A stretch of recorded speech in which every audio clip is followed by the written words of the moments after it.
In today's video, I'm going to teach you how to create discount coupon in Teachable. First, make sure you're logged into your Teachable school as the owner or an admin. Coupon creation and management are restricted to these roles, so if you don't see the right menus, double-check your permissions. From your admin dashboard, head to Site, then select Coupons. This is your hub for school-wide coupons that can apply across multiple offerings. If you want a coupon that only applies to a single product, such as one specific course or bundle, go to Products, choose the product you want, and open the Coupons tab there.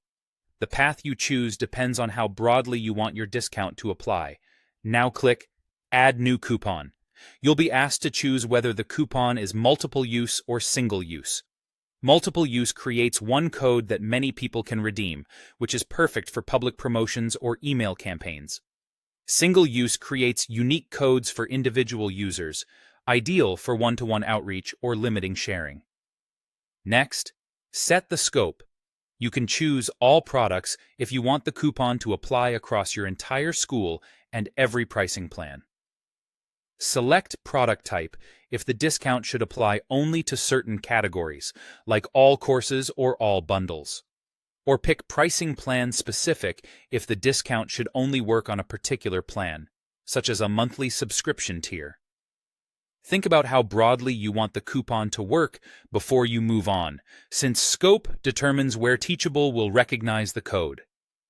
Now, set the discount details. Choose whether the discount is a percentage off, like 20% off, or a fixed amount, like $10 off. Percentage discounts are great when prices vary across products, while fixed amounts are useful if you want consistent savings. Enter the coupon code your students will type in at checkout. You can use letters and numbers, and it helps to make it short, memorable, and easy to read.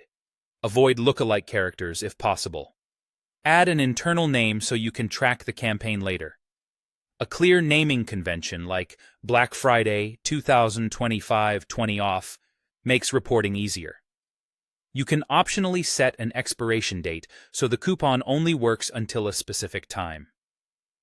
Deadlines can create urgency and help you plan your promotions. If you chose a multiple-use coupon, set how many total times it can be redeemed. This lets you cap the promotion to a set number of uses. For single-use coupons, each generated code can be used once. Review your choices for scope, discount type, and limits, and you've successfully created a coupon in Teachable. Happy promoting!